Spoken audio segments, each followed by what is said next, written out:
Financial stability isn't about earning more money. It's about spending less than you make and keeping what you have. If you're tired of living paycheck to paycheck, struggling with debt, or feeling anxious about your future, this video is for you. I'm going to share the minimalist money rules that will transform your relationship with finances forever.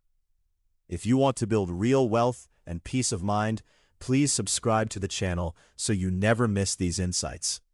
The first rule is brutally simple. Stop buying things you don't need.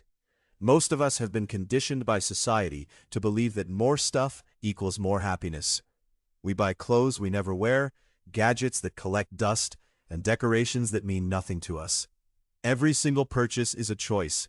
Every dollar spent on something unnecessary is a dollar you can't invest in your future. When you walk into a store or scroll through an online marketplace, ask yourself one question. Do I truly need this, or do I want it because I'm bored, stressed, or seeking a temporary feeling? That pause is everything. It's the moment you reclaim control of your money. The second rule is to track every single expense. You cannot manage what you don't measure.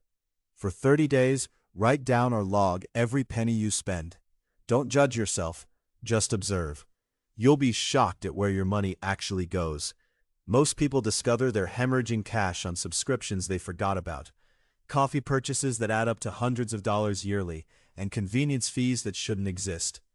Once you see the full picture, you gain the power to change it.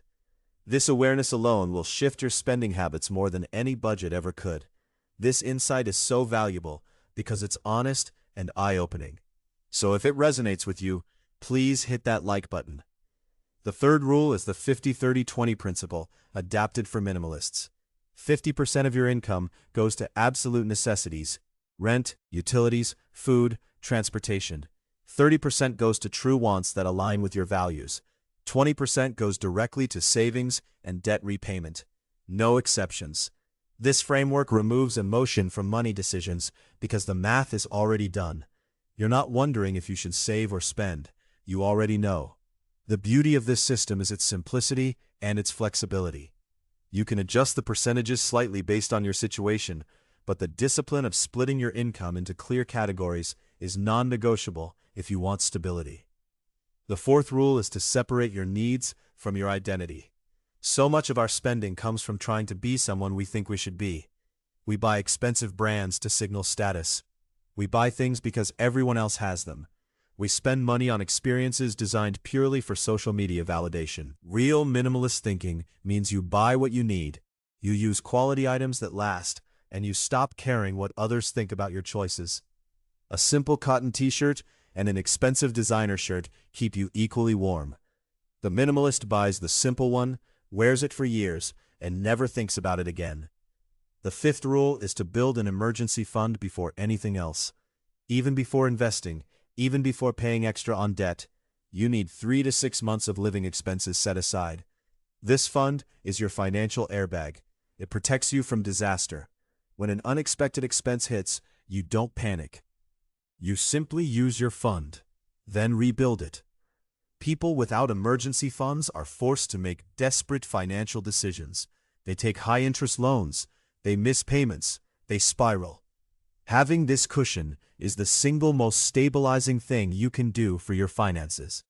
The sixth rule is to automate your savings so you never have the choice to spend the money. On payday, immediately move your savings percentage into a separate account.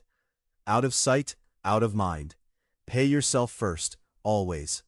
Make it automatic so willpower doesn't enter the equation. Most people save whatever is left after spending, and there's never anything left.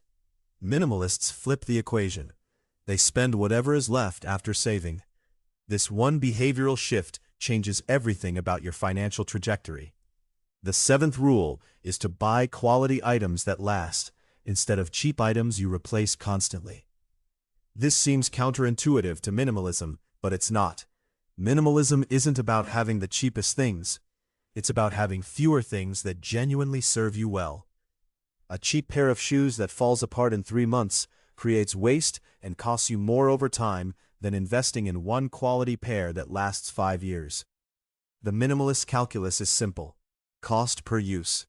Divide the price by how many times you'll use it. If it's low, it's worth it. The 8th rule is to eliminate recurring subscriptions ruthlessly.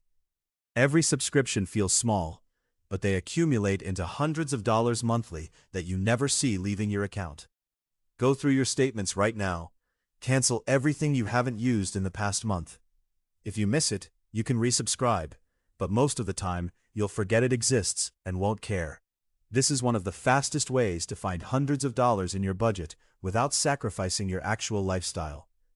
The 9th rule is to practice delayed gratification. When you want something, wait 30 days. Write it down. Come back to it a month later and ask yourself if you still want it. Most of the time, you won't. The impulse will have passed. This simple practice eliminates so much wasteful spending. Your brain will try to rationalize the purchase immediately, but time reveals the truth. Only the things you genuinely need will still be on your list after a month of waiting. The 10th rule is to never carry credit card debt that isn't paid in full monthly. Credit cards are tools, not money. They're useful for building credit and earning rewards, but only if you pay them off completely each month. The moment you carry a balance, you're paying interest on things you've already consumed. That's one of the worst financial deals possible. If you can't afford to pay it back immediately, you can't afford it. This is non-negotiable for financial stability. The 11th rule is to understand that saying no to one thing means saying yes to something better. Every time you spend money, you're making a choice about your future. Spending $50 on something frivolous today means $50 you can't invest in your education, your health, or your emergency fund. When you frame spending as a trade-off, suddenly it becomes much easier to say no. You're not depriving yourself. You're investing in stability. The 12th rule is to know your net worth and check it regularly. Your net worth is your assets minus your liabilities. It's a simple number that tells you whether you're moving forward or backward financially. Check it monthly or quarterly. Watch it grow as you save and invest.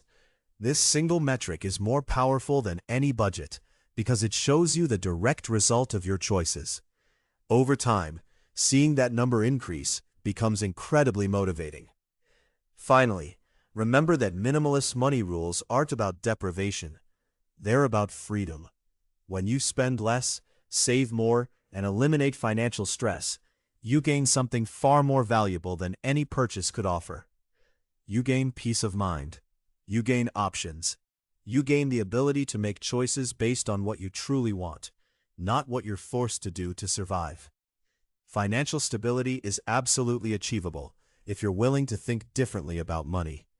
If this has helped you rethink your relationship with spending and saving, please like this video and subscribe for more content on building real wealth. I'd love to know in the comments, what's the biggest money habit you want to change? What's holding you back from achieving financial stability? Leave your answer below, and let's build a community of people committed to real financial freedom.